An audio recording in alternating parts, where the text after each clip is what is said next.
This week we are studying the third Torah portion in the fourth book of Moses.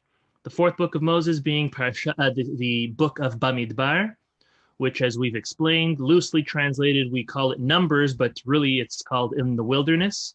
But in this book already, the nation, the Jewish nation, is already on a shift. They're now accepted the Torah. They've sinned with the golden calf. They've built their tabernacle.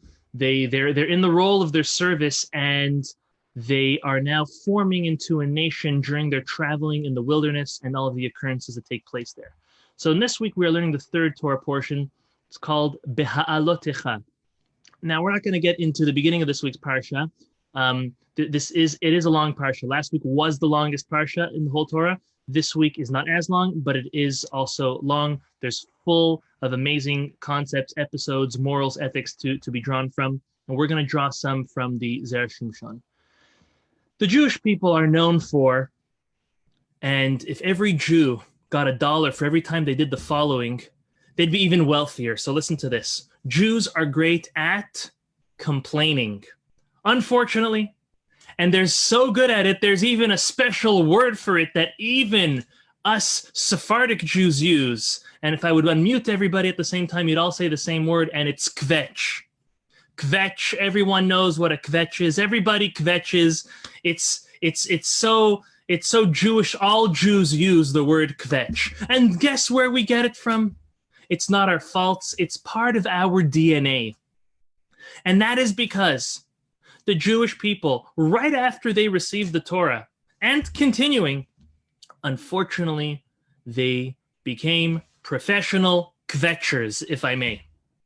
Now, it's a little bit funny. I'm trying to make a joke out of it. But on a serious note, we have to understand that whenever we speak about any biblical character, including the entire nation, including the entire Jewish nation, and we're kind of like making light of or making fun that they were complaining, or whenever we speak of Moses or Abraham, Isaac, or Jacob, or any of them, and we speak of a fault that they have done, it's obviously at their great and high level, and we have no right to ever, God forbid, look down at them or say, how could they have failed? Rather, the lessons in their lives when they were held on those great pedestals are just for us to really learn lessons from and not to judge them or look down at them. On the contrary, understand they were human beings, they had their struggles, and from their stumbling, from their triumphs and their successes, we have an opportunity to learn a moral lesson to apply to our lives.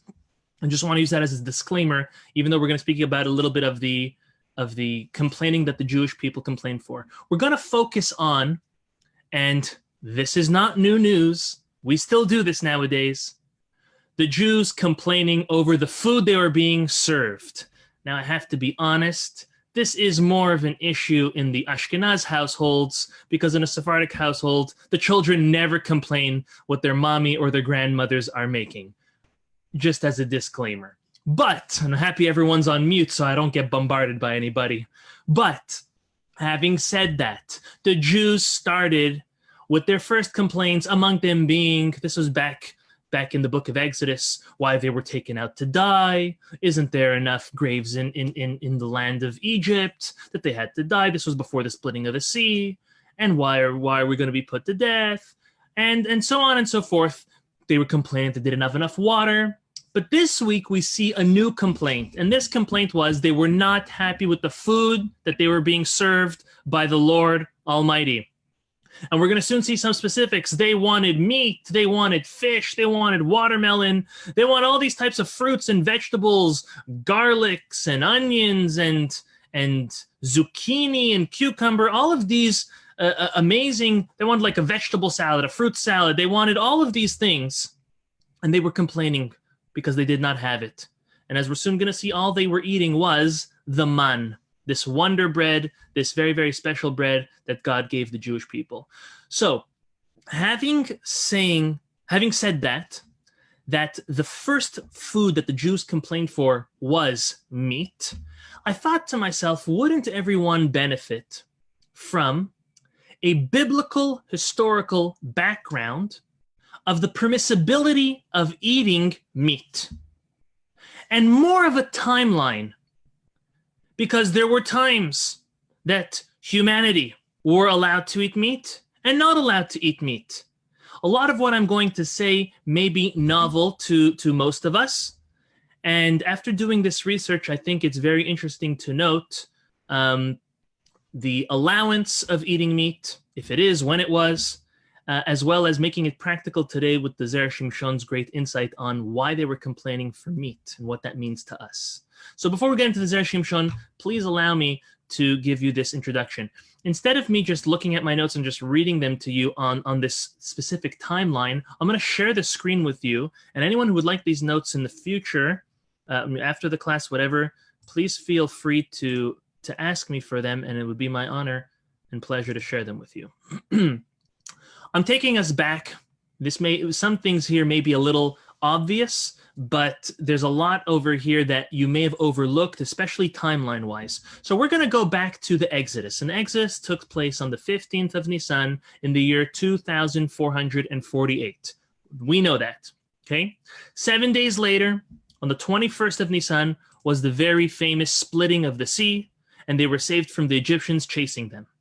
Now, 50 days after the Exodus is the day that the Jewish people stood at Mount Sinai, and they had the very famous Sinai revelation, and the 10 commandments were given to the Jewish people orally, first 2 by God, and then the subsequent 8 by Moses.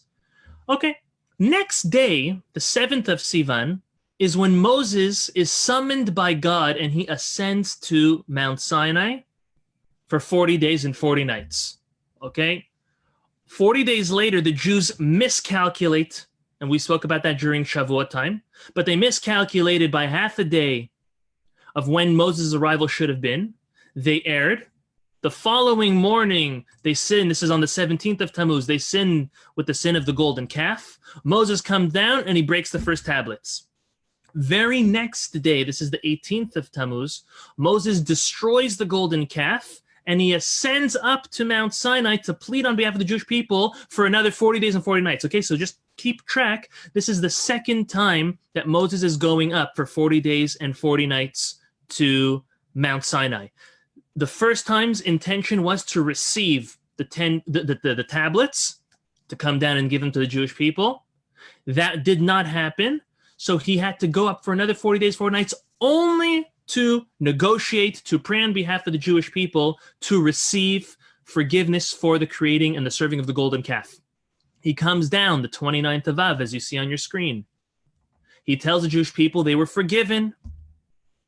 The next day, the 1st of Elul, Rosh Chodesh Elul, 1 month before Rosh Hashanah, Moses is told by God to come up for a third set, the third and final set of 40 days. And then 40 days later, on the 10th of Tishrei, of the year 2449, which is a very famous day to us all, that's Yom Kippur itself, Moses is informed by God that he has forgiven the Jews and he should go down with the second tablets.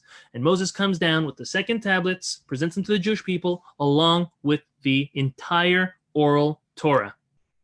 So Moses, if we make a calculation, he goes up 3 times, 40 days and 40 nights each. That's a total of 120 days, which is corresponding to the 120 years of his life. The very following day, I think it's nice to know this timeline. This is like the prelude to the 40 years that they're going to be traveling in the desert. The very next day after Yom Kippur, the 11th of Tishrei, God commands Moses to build a tabernacle. And what was its purpose? Its purpose was in order to serve as an atonement for the sin of the golden calf the Jewish people committed. Then within 2 days, all necessary funds were collected, which is a one of. There's never been an organization that was able to raise as much funds so quickly. The 25th of Kislev, so from that day and on, from the 14th, let's say, of Tishrei, was when they started the building of the tabernacle, and the construction of the tabernacle was completed 74 days after its being commanded to the Jewish people. Next, there's a hold. The Jewish people wait. We've spoken about that previously in Parashat Pekudei, why there was a wait from the 25th of Kislev till the 23rd of Adar. But that's the first week of the inauguration of the tabernacle, the 23rd to the 29th of Adar. The beginning of the month of Nisan, its first 12 days, was the official dedication of the tabernacle with all the tribal leaders and bringing their sacrifices. We learned that in last week's Torah portion. Okay? This week, we read about what happens. Okay, then the 14th of Nisan was the second the first official observing of the Passover holiday. They slaughtered on the 14th. They observed it from the 15th to the 21st. Now, this week, we learn about Pesach Sheni, the second Passover. And that was for anyone who missed the opportunity to bring their Pesach sacrifice. They had an opportunity on the 14th of Iyar, exactly 1 month after the 14th of Nisan, as you see, okay, to slaughter the Passover, and that was for any sacrifice. That was for anyone who missed it or was impure and wasn't able to do it. Now look at where we are now. This happens in this week's Torah portion. The 20th of Iyar is the day that the Jewish people set out and they start traveling from Mount Sinai. The pillar of the cloud rose and they started traveling from Mount Sinai. I just wanted to put into perspective, from the day the Jewish people came to Mount Sinai till the day they left was a full year shy 2 weeks. So they were encamped in the same place for almost a whole year. Mind you, it was at Mount Sinai, but there was a lot going on over there. There was a lot of good, there was some bad, and then there was some atonement at the same time. But on the 20th of Iyar is when they officially started traveling. And this is where it gets interesting. 3 days later, on the 23rd of Iyar, was when the Jewish people started complaining. Can you imagine? They're standing in front of God. They're there for a full year, almost a full year in front of God. And then 3 days after they leave Mount Sinai, they start their complaining. And then we wonder why our children complain, why we complain. And this is the source. Even after being a whole year with God, unfortunately, they started complaining after 3 days. And they came to a place where the Torah calls Kivrot HaTa'ava, and that's where they were requesting meat. They waited another 7 days for Miriam when she spoke in the end of this week's Torah portion ill about Moses, as we will speak about. And then, just to lead us into next week's Torah portion, the 29th of Sivan was when the spies were sent into Israel for 40 days, which was just 40 days after leaving Mount Sinai. So we'll speak about that next week. But I thought this timeline is important because it gives us a perspective of what's going on from the day that they left Egypt until the day that they leave Mount Sinai. And then, unfortunately, 3 days later, they start complaining. So look at the verse that tells us that they are complaining. This is in Numbers chapter 11, verse 1. And it tells us as follows. Vayhi ha'am kemit'onenim ra be'oznei Adonai. And the people were looking to complain, unfortunately. And it was evil in the ears of the Lord. Vayishma Adonai vayichar apo. And the Lord heard, and his anger flared. Vativ'ar bam esh Adonai vatochal biktzei machane. And a fire from the Lord burned amongst them, consuming the extremes of the camp, meaning the people who were instigating this whole idea of trying to unfortunately rebel against God and start complaining. So the Zera Shimshon wants to point out that the Jews that were traveling in the wilderness, the Jews that actually left Egypt, that whole generation, as we refer to as Dor De'ah, that is the generation of enlightenment, because they saw the 10 plagues, they saw the splitting of the sea, they were there at the Sinai revelation. It's something that no one else can even imagine. They were not permitted to eat meat. The Zera Shimshon proves from various sources, including the Torah itself. There was one exception to the Jews being allowed to eat meat, and that was eating meat from sacrifices. So, when the Zera Shimshon made this statement, I wanted to look back in our Torah and see, well, when was it that the Jewish people were allowed to eat, or humanity was even allowed to eat meat? So, I went back all the way to the book of Genesis. And Adam was given 7 laws. They're called, as we know them, as the 7 Noahide laws. But he was also given another 2 laws. So I'll quickly, briefly remind us about the 7 Noachide laws. The first is that we're not allowed to profane God's oneness in any way. We're not allowed to mention his name in vain. Number 2, we're not allowed to curse God. Number 3, we're not allowed to murder anybody. Number 4 was a commandment on sexual morality.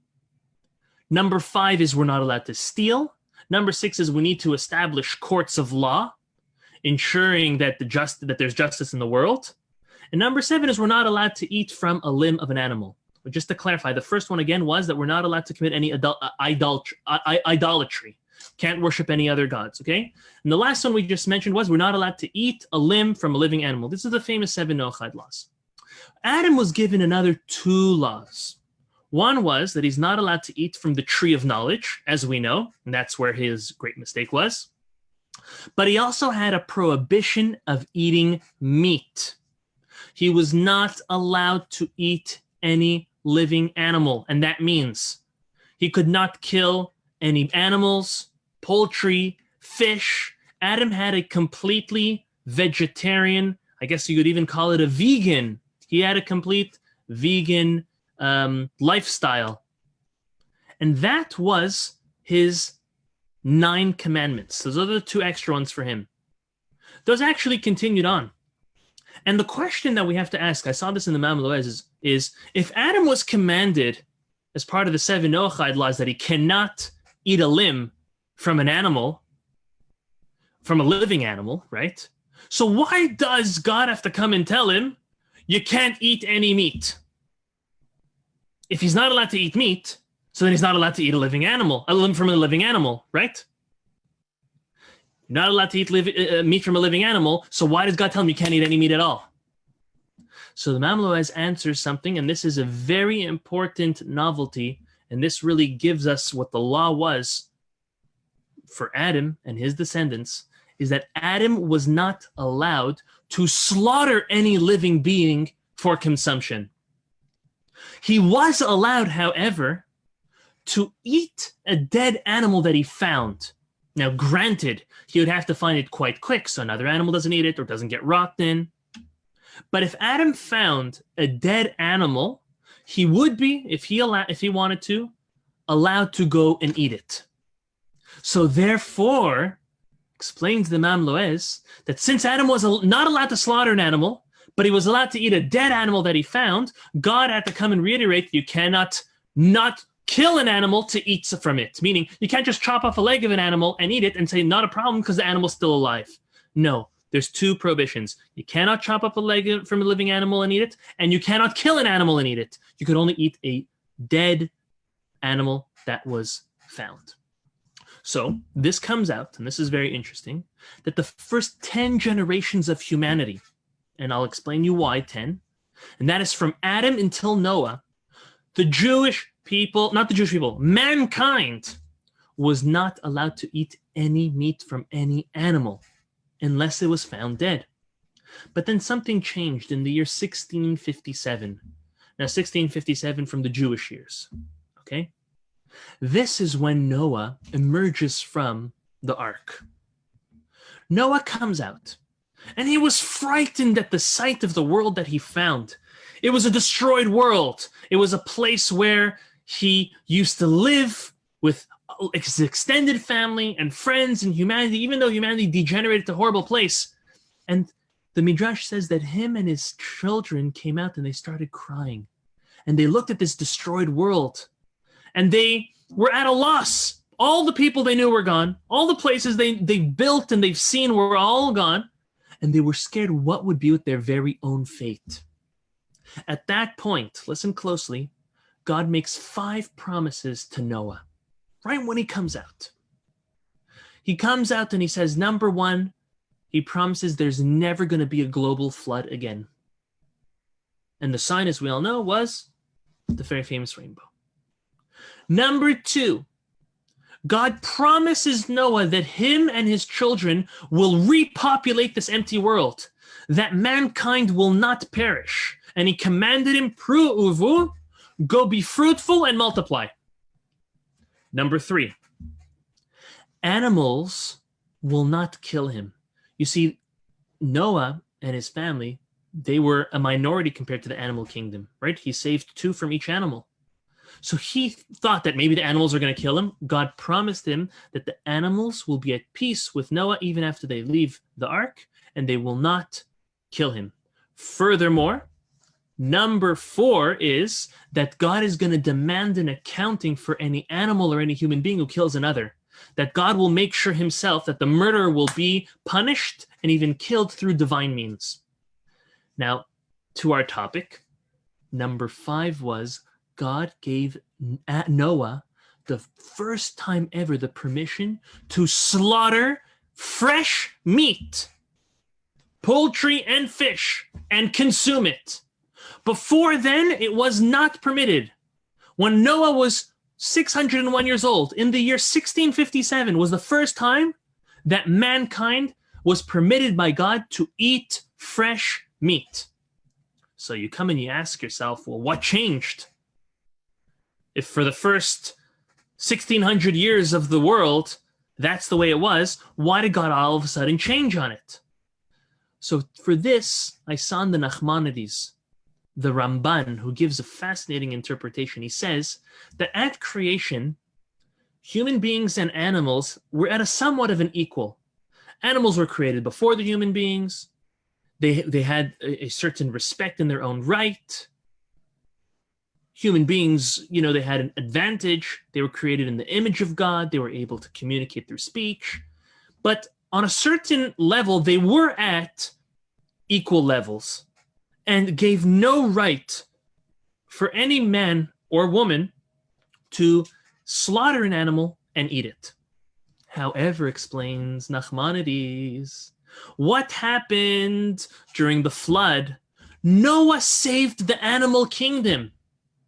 All animals owe their lives, so to say, their continuity to Noah. It was Noah who saved them all in the ark, Noah who fed them, who took care of them, and Noah who let them free and let them go and repopulate the world.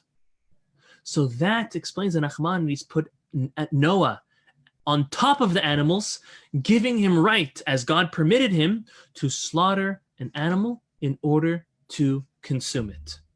So the very first time mankind could eat meat was when Noah emerges from the ark. Now, all the way from Adam until Abraham, all types of animals were eaten, not just kosher animals.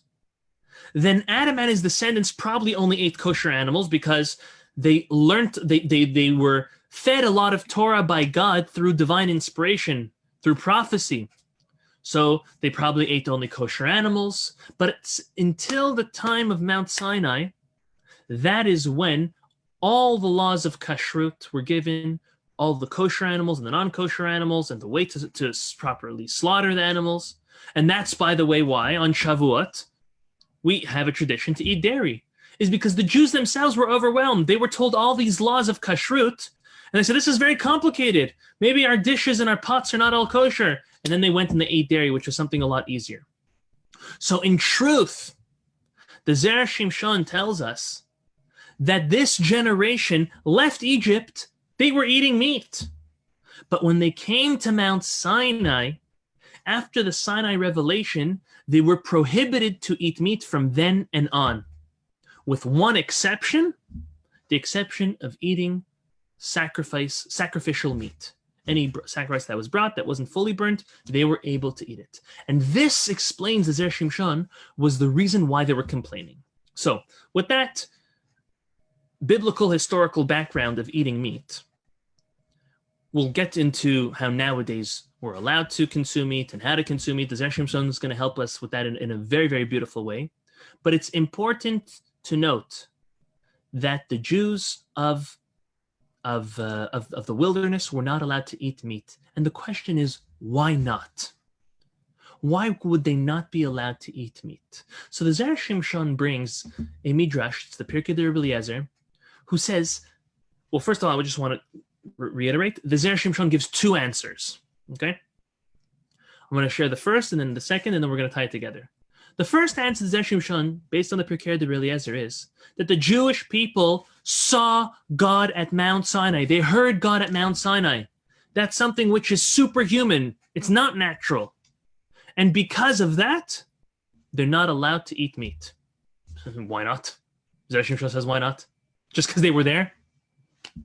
So he says, there's a Mishnah in Pirkei Avot, chapter 2, Mishnah 8, that says, Marbe basar, marbe rima. Simply translated, that means the more flesh, the fatter a person, the healthier a person is in size. Unfortunately, when they pass away and they're buried, the more worms and maggots, the more worms and maggots are going to feed off that person. It's just very factual. But the Zera Shimshon wants to learn it a little different. He says, you know what marbe basar, marbe rima means? The more meat a person eats, basar means meat. Not the more flesh and meat the person has, but the more meat a person eats is the more worms they're going to have, worms and maggots that they're going to have eating off them when they're buried.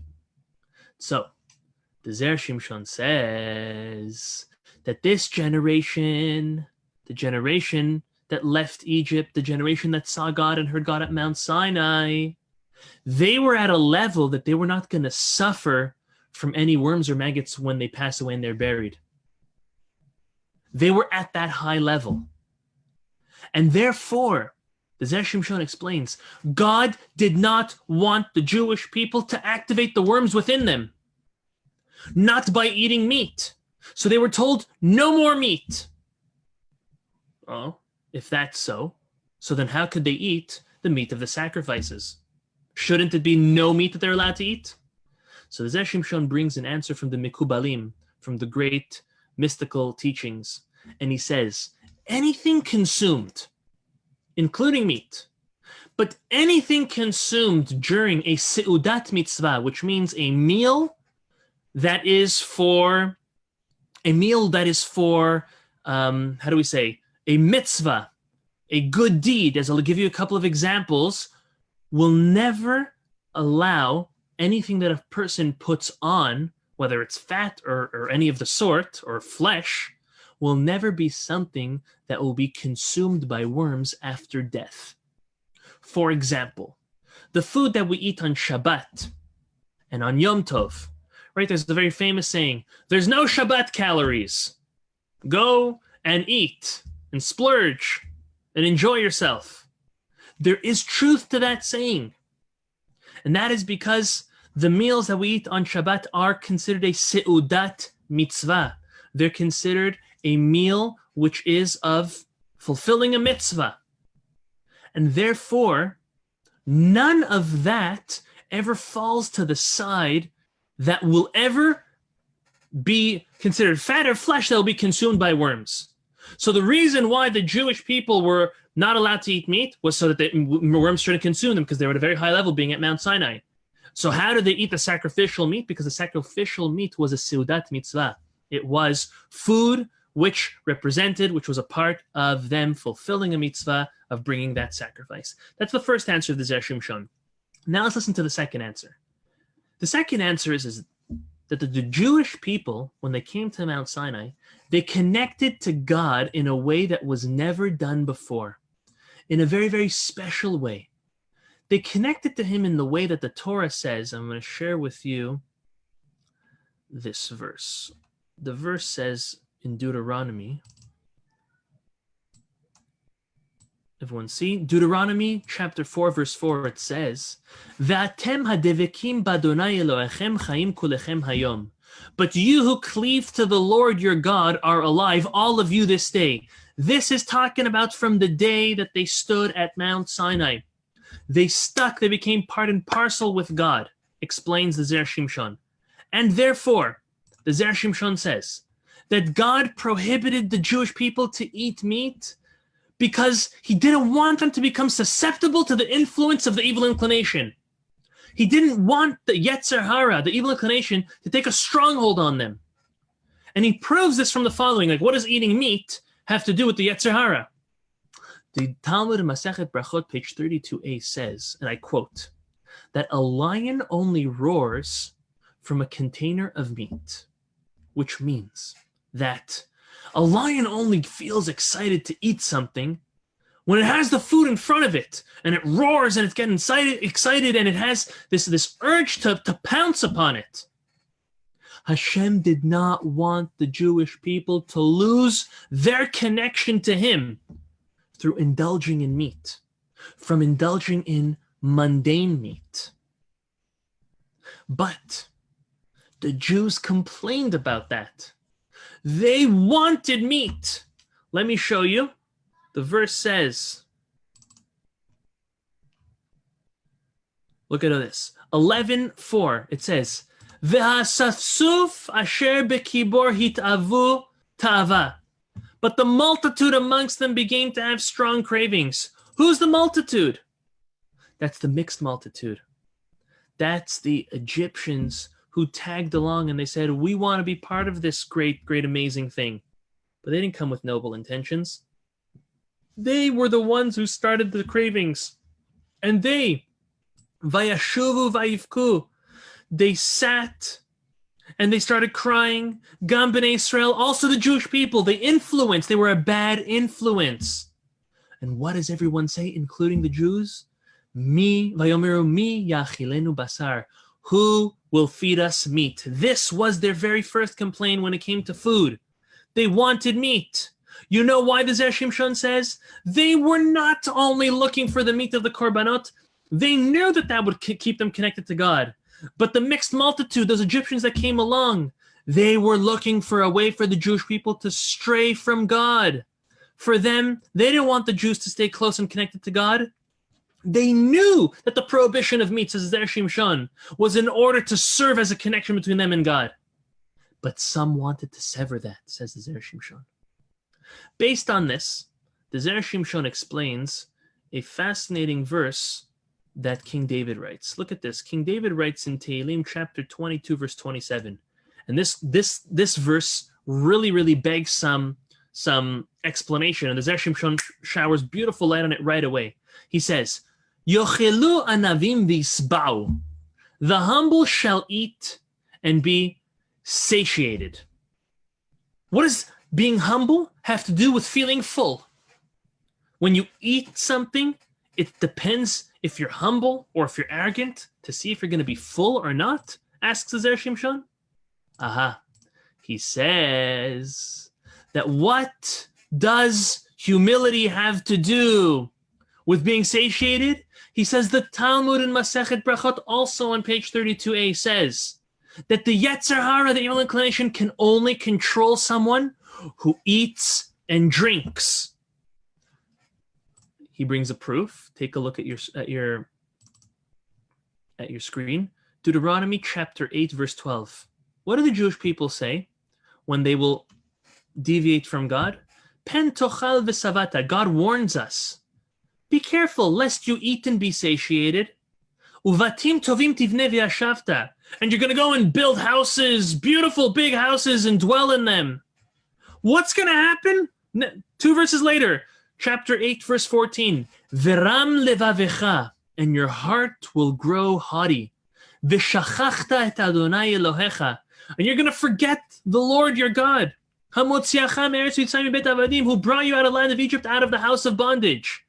The Zera Shimshon proves from here, as well as from the Talmud, that when a person overindulges in food, it's very easy for the evil inclination to take hold of them and for them to forget the focus, forget the connection they have with the Almighty. King David was saying that only when a person controls themselves in how they indulge, and how can a person control themselves not to indulge, is humility. A person who feels entitlement. Everything was created for me. Everything is mine. Everything's available. Then they allow their indulging to activate the Yetzer Hara, the evil inclination, to take hold of them. But on the contrary, a person who is humble and they realize that indulging is going to sever the connection between them and the Almighty, they're going to not allow that to infiltrate. So I have a couple lessons based on this, and I think we can really make this very applicable. The first thing I want to say is that today, we are permitted to eat meat. Yes, we have to slaughter them properly, in a kosher manner. We salt them so all the blood's not there. We can't mix meat and milk. We know that. But there's a difference in when and how we eat meat. Do we eat it like animals? Right? There's something to be said about eating a burger with all 10 fingers eating it. Again, maybe that is what's become normal to us. But in our own ways, in our own levels, we all need to realize that we should eat everything, but especially meat, in a refined manner. And that is something which is absolutely important. We learn this from this idea that the Jewish people were prohibited to eat meat, yet we are allowed to. But why were they? Because they were at a very high level, and God didn't want to sever the connection. We have a different connection with God than the generation of enlightenment, the Dor De'ah. Our connection with God permits us to eat meat in a permissible manner, but not to eat it, number one, like an animal, and number two, when? Do you eat meat every day? Do you eat meat twice a day? Once a week? Once a month? Each person should gauge and make it a special occasion when they eat meat. Ideally, Shabbat and the holidays, weddings, circumcisions, bar mitzvahs. Great occasions when it's considered a seudat mitzvah, the siyum of a masechet, the finishing of a tractate of the volume of the Talmud. All of these are examples of a seudat mitzvah, a meal which is a mitzvah, which is a good deed. It's for a good and proper, godly, Torah-like celebration. Maybe only then. Maybe not limited to that. Maybe we could also eat meat other times, but making sure that it is a special occasion and obviously not overindulging. Okay? How much meat? Well, it's this constant battle between indulge or humility. Or is eating meat a way to disconnect from God or to connect to God? These are all questions we need to ask ourselves. Is eating meat something which cheapens us, or is it something that elevates us? These are the questions we are to ask while we eat meat. Now, one more thing I want to say, two more things that I want to say about this concept is that this concept applies also to all other physical pleasures. Whether it's junk food, whether it's relaxing, oversleeping, anything that brings a person physical pleasure, we are not only permitted, but obligated to, so to say, take part of. But there's a fine line between taking part of, enjoying, and then overdoing it and indulging. And this is something that Zera Shimshon is teaching us. Make sure that anytime you partake in any physical pleasures, make sure it's a way to connect you to God, a way for you to realize God's greatness, God's oneness, that which He presented in front of you to enjoy from, to partake from. And this is a great, great difference in a person's mindset of when they are taking pleasure in anything. So when a person indulges even in permitted pleasures, they're placing themselves, as Zera Shimshon, in a jeopardy of maybe falling prey to the lacking resistance of their Yetzer Hara. And therefore, we need to keep our guard up and make sure not to cross over that line. Last but not least, and this is something which all meat lovers quote, and this is that which the Talmud says in Masechet Psachim, page 109a. And that is, En simcha, there's no true joy or happiness, ela bebasar v'yayin, unless a person is attaining it through eating meat and drinking wine. That obviously means in a moderation. Eating meat, drinking wine is all permitted, but it depends when and it depends how. By the way, it's important to note that the two stolen items of the wayward rebellious child was meat and wine, and overindulging in an excess amount of meat and wine. So we're playing with fire when we eat meat and when we drink wine. But just like fire is very important, it's needed to cook, it's needed to heat up, it's needed in certain parts of construction, casting metal and all that. But fire is also dangerous. And so is meat, and so is wine. Now, moving on to the next topic, which we're going to bring the meat and the wine right into as well, is the Jewish people are complaining about their new diet. And they complain about the man. I want to share with you the verse that the Torah tells us that they start complaining. It says, Ve'ata, this is in Numbers chapter 11, verse 6. Ve'ata nafshenu yevesha in kol. But now our bodies are dried out, for there is nothing at all. Bilti elaman enenu. All we have is nothing but the manna to look at, meaning to eat. The Jewish people were complaining that all God gave them to eat was man. Now, let's just understand what this man is. Man is, as we're soon going to see, it was white. It was tasting like anything you wanted it to taste like. Whatever it is that you had in mind, you just put it in your mind and it tastes like that. An apple, a burger, ice cream, whatever it is, chocolate, whatever it is you had in mind to taste like, it tasted like it instantly. And you could change flavors from one bite to the next. It was fascinating. It was a true miracle. However, the Jewish people were complaining. And the Zera Shimshon explains that their complaint was misguided because their claim was really a big mistake. See, the Zera Shimshon quotes the Talmud in Masechet Shabbat, page 129a. We're going to get there in a couple of weeks in Daf Yomi.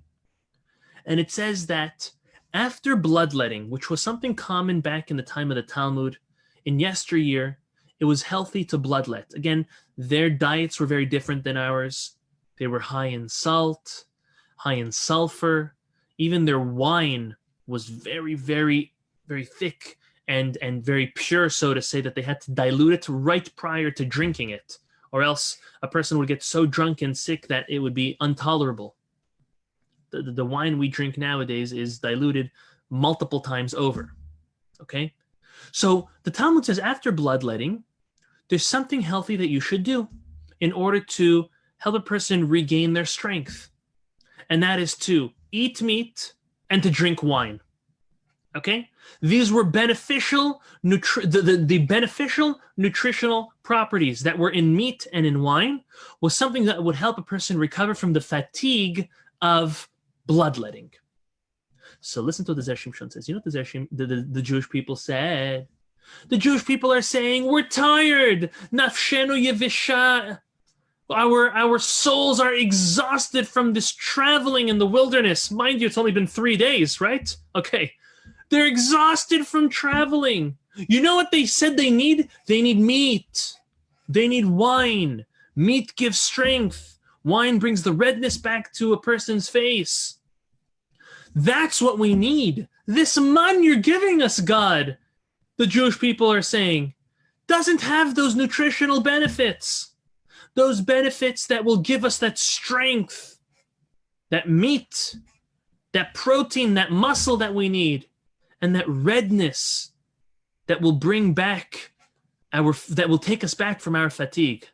You see, the man, take a look at your screen, as referred to in Numbers 11,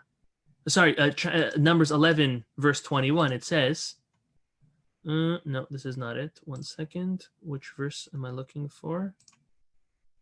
Give me a moment. Sorry. Deuteronomy 1:1, which I did not pull up. Okay. In the beginning of Deuteronomy, Moses is rebuking the Jewish people for everything they've done. And it's when in a hinting manner. And when he refers to them complaining about the man, he refers to it in one word, velavan, and the white. Because the manna was white, something which is not appealing as a food, right? Think of a red, crunchy, juicy apple. It's the redness, it's the texture, it's the nutritional benefits that it has that we get excited over eating an apple. And there's the temperature, the density, whether it's soft, crunchy, all of these things add towards the enthusiasm and the inspiration for a person to want to consume a certain food. They were lacking that in the man. And they were feeling that it's missing all that, but most important, it's missing the nutritional benefits. We need our life back. We need to gain strength. By how? Eating meat and drinking wine. The Zera Shimshon says they're making such a big mistake. And God was deliberate in making the man white. Listen to what he says. This is something that we've heard before.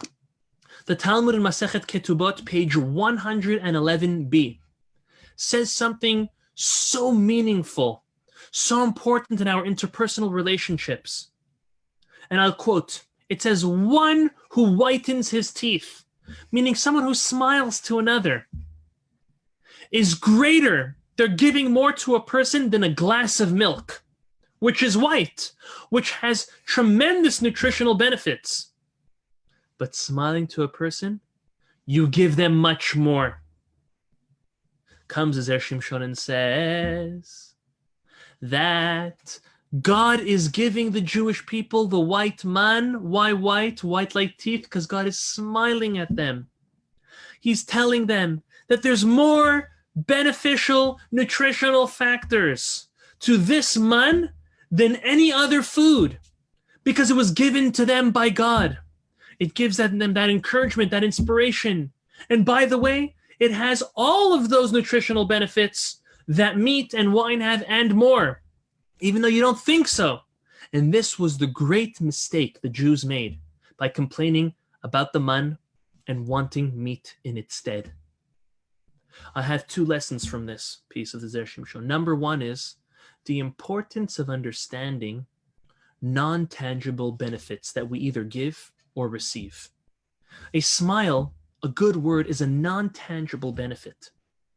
It's a gift you give someone which transcends many times anything physical you can do for somebody. We should never overlook the importance of greeting somebody, smiling to them, cheering them up, thanking them, giving someone a good word. And don't overlook when someone does it to you. You may be having a hard day, a hard week, a hard month, a hard life. But do not allow the non-tangible gifts people give you to just be disregarded by yourself. Pay attention to them, soak them in, and be inspired from them, feel good from them. And recognize how good that makes you feel, and make sure to reciprocate that towards others. That's the first thing I wanted to mention. The second is, in our life, we need to look for the smiles God sends us. See, the Jewish people had it right there. It was white man, white like teeth. It's a smile. It's like all over the place, every single day. But they didn't see it. So in life, we need to look for them. They may be right in front of us. We need to seek guidance and counsel. And we need to learn more Torah to locate them in our lives. But we have an obligation to. Because when we see the smiles God sends our way, we understand that God favors us as his chosen nation. He loves us and he wants us to do well and succeed and grow in our connection with him. May it be through meat, may it be through wine, may it be through Torah study, maybe through enjoying a little, may it be through abstaining. But we need to look for those smiles. We need to look for those business deals that seemed impossible to happen and they happened. Those offers, those hires, being hired, succeeding, overcoming a health complication. Anything that happens in life, we need to look for those smiles that God is sending our way and never give up on ourselves. Moving on to the next. Even though we could continue on this, I know it's getting late, and I have two more pieces of Zera Shimshon to share with us. So the Jews complained to Moses, and Moses prays to God in this week's Torah portion. And God tells Moses, they'll get their meat. Don't worry. Take a look at your screen. This is chapter 11, verse 21. Vayomer Moshe, and Moses tells the Jewish people, Shesh me'ot elef ragli ha'am asher anochi bekirbo ve'ata amarta basar etin lahem ve'achilu chodesh yamim. Moses says, You are 600,000 people, and we know that was only the men between ages 40 and 60, who are standing here, who in their midst I am, and you say that you want meat, I'll give it to you for a full month, Moses says, because he spoke to God, and him and God agreed on, the Jewish people will have a whole month to eat meat. They'll get it out of their system, so to say. Based on this verse, the Talmud in Masechet Sotah, page 12b, says that Moses was telling the Jewish people, it's in my merit, Moses says, in my merit, that you are all so numerous and strong. Really? How so? Well, the Talmud explains. Remember the Egyptian stargazers at the beginning of the book of Exodus? They came and they told Pharaoh, the Jewish savior will be born. And we need to get rid of all of the boys, so let's throw them all in the Nile. Now, the reason why they did this, they were somewhat smart, not fully smart. They said, you know why throw them in the Nile? Because the Nile is water. God, as we mentioned earlier, promised Noah he's never going to bring a flood on the world. It's the only way that we're not going to get repercussion, measure for measure, the way God punishes for killing his children. We know they faulted. We know they made a mistake. We know they were punished through water. When Moses explains the Talmud, when Moses was placed in the water in the Nile River, the decree of the stargazers was nullified, meaning they came and told Pharaoh, their savior got to the water. No more. Don't worry. We don't need to kill any more babies. Based on this, so Moses is saying that it's because of me that everyone is now live and strong. Because when I was put into the Nile River, all the babies stopped dying. Comes the Tosafot, the commentary on the Talmud, and says, 1 second. It was only because of Moses that the decree started from the beginning. Babies were being thrown into the Nile only because of Moses. Yeah, so fine. So when he was thrown in the water, the decree stopped. But how many casualties came along the way? I'll give you an example. Imagine, God forbid, someone lights a building on fire. He causes the fire.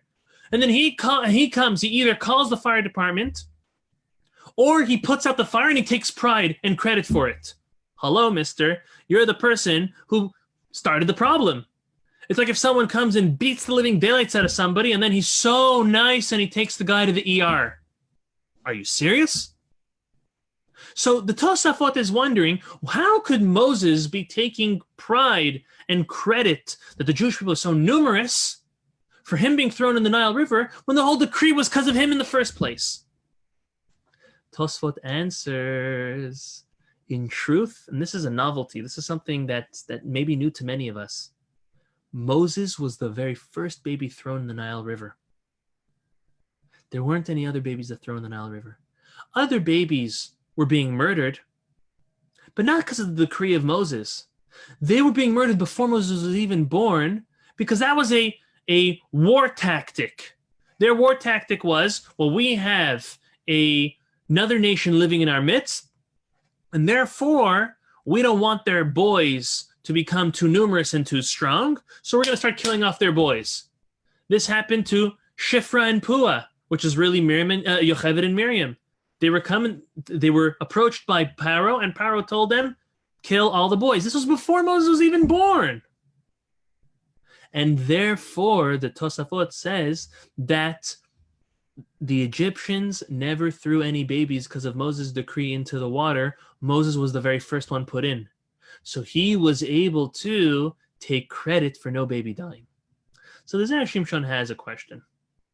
He says, so why is Moses taking any credit? Why is he taking any pride in the fact that he saved them from the decree if the decree stopped right away? Like it was for a hot minute, there was a decree, and now there's no more. Explains the Zera Shimshon, you know what Moses was really trying to say to the Jewish people? He was saying if it was never for the decree that the Egyptians had to throw the Jewish people in the Nile, the babies in the water in the Nile River, then the Egyptians would have never drowned in the sea at any time. they would have never came to Yam Suf. Why? Because the Egyptians' intention was to drown the Jews, so they were punished that they were drowned. If it wasn't for Moses' decree, the decree against Moses, that would have never happened. So Moses, because of Moses, the Egyptians really drowned in the Sea of Reeds. The Egyptians would have never drowned if it wasn't for Moses, and the Jews would have never really been free. The Egyptians would have came back on and on, trying to recapture them as their slaves. The Zera Shimshon brings a proof. There's a contradiction between Bet Hillel and Bet Shammai. How much of the Hallel, the praise that we sing to God, do we need to finish before reciting the blessing on the Passover Seder of Gaal Yisrael, the blessing where we praise God for redeeming the Jewish people? And we go with Bet Hillel. Bet Hillel says we need to finish the entire 2 first paragraphs of the Hallel. Why? Because at the end of the 2nd paragraph mentions the splitting of the sea. Take a look at your screen. It says over here, Tehillim chapter 114, verse 8, Ha'ofechi hatzur agam mayim, chalamish lemaino mayim, who transforms the rock into a pond of water, which means, explains our commentaries, that King David is saying that the ocean first turned into a bedrock of water, a bedrock, in order that the Jewish people can walk on it.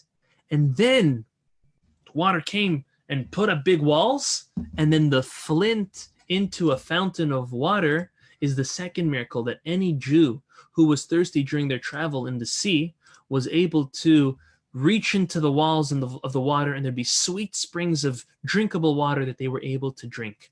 So Bet Hillel says you need to finish both of these chapters of Tehillim, which is not the whole Hallel, but you need to read those 2 before you make the blessing of Gaal Yisrael, because that's only when the Jewish people were really saved, by the splitting of the sea, when the Egyptians drowned. So Moses is telling the Jewish people, says the Zera Shimshon, that they were freed from Egypt only because the Egyptians drowned. And that happened only because the stargazers made a decree against Moses. And since Moses was put in the first, no one else passed away. So Moses is coming and saying, you are 600,000 men, plus. You're 3 million people today. You're standing here, and I prayed on your behalf, and God accepted. But you're here because of me. Stop giving me such a hard time. And in life, we sometimes have to realize not to be so hard on our leaders. They're in a tremendous amount of pressure, responsibility, so much on their shoulders. We can't be so stringent on them. And Moses was pleading to the Jewish people. He was saying, guys, cut me some slack. So you want some meat? Let me go see if I could do something about it. But as we know, Jewish people, time and time again, they came with their kvetching, their complaining, and they gave Moses a hard time. Moses did have a really hard time from the Jews. But what we see here is him pleading to them to cut him a little bit of slack. I'm going to end off with the last piece of the Zera Shimshon I want to share with us this evening. And this is a piece about the episode of Miriam, Moses' older sister, criticizing Moses, saying and verbalizing this to her brother Aaron, about Moses divorcing his wife Tzipporah. Take a look at your screen. Numbers chapter 12, verse 2, it says, Vayomeru harak ach Moshe diber Adonai, halo gam banu diber vayishma Adonai. They said, has the Lord spoken only to Moses? Hasn't he spoken to us too? And the Lord heard. Meaning, in other words, Miriam is telling her brother Aaron, who does Moses think he is to divorce his wife? Is he so holy, so much more holy than the rest of us, that he's not allowed to be married? Why so? God spoke to us all at Mount Sinai. He spoke to each and every one of us, and we still need to stay married? Why does Moses think he's different? Well, just to tell us what the Talmud tells us, Masechet Shabbat, we saw this recently in Daf Yomi, that Moses made a kal vachomer. He drew out a basic conclusion. He said, if God wanted the Jewish people to separate themselves 3 days prior to Mount Sinai, the Sinai revelation, meaning husbands and wife need to stay separate. So Moses says, that I'm in touch with God every single day. He's talking to me, I'm talking to him. Shouldn't I be separate from my wife? And God agreed to Moses. He said, Moses, you're right. You are different.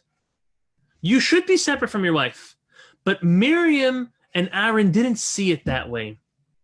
And the Zera Shimshon wants to know, well, what was God's answer to that concern? So God's answer to that concern is the very next verse. Chapter 12, verse 3, it says, Ve'aish Moshe anav me'od. Now this man, Moses, was exceedingly humble. Mikol ha'adam asher al pnei adama. More so than any person on the face of the earth. God tells Miriam and Aaron, Moses is exceedingly humble. He did the right thing. So the Zera Shimshon says, how does the fact, or how do we know that Moses is humble? From the fact that he was silent? That's normal. It's expected from a person. The Talmud of Masachet Yomah, page 23a, says that a humble person, I'll say it in Hebrew, shom'in cherpatam ve'enan mashivim. They hear their insult and they don't answer because they're humble. So Zera Shimshon wants to know what's so extraordinary about Moses being silent when his siblings are speaking negatively about him. That's something normal. That's something that all humble people have. And that this makes Moses the most humble person ever. So in order to answer this question, the Zera Shimshon answers it with a question. He says, are Aaron and Miriam really comparing themselves to their brother Moses? I mean, face it. Yeah, everyone heard God at Mount Sinai, but Moses went up. He was there for 40 days and 40 nights, not once, not twice, 3 times. And he was there, and he was direct connection with God. Very, very different. So how is it that Miriam and Aaron were on a certain way comparing themselves and the rest of the nation to Moses? So listen to what the Zera Shimshon says. He says, Miriam and Aaron really understood that Moses was greater in that aspect. He had a greater opportunity. But they didn't attribute it to Moses's own self, his own worth, so to say. Rather, they attributed it to the position that he held of being the leader, the messenger, the prophet, the king of the Jewish people. That it was because of his position that he was granted all that great access that no one else had. But if it would have been another person that would have had that position, it would have been them too. God comes and says, no, wrong. Moses is so different. He's inherently worthy of coming up to Mount Sinai, to Shamayim, to heavens, 40 days, 3 times, because of his humility, because he was the most humble person that ever walked the face of this earth. That's why he was chosen from the get-go. Make absolutely no mistake, no other prophet would have had that access and that opportunity. The Talmud of Masechet Sotah says on page 5a that the only way a person can get close to God is through humility. When we act in a humble way, we're able to connect to God. So this verse of Ve'aish Moshe anav me'od mikol adam asher al pnei adama, that Moses was exceedingly humble, more so than any other human being that ever walked the face of this earth.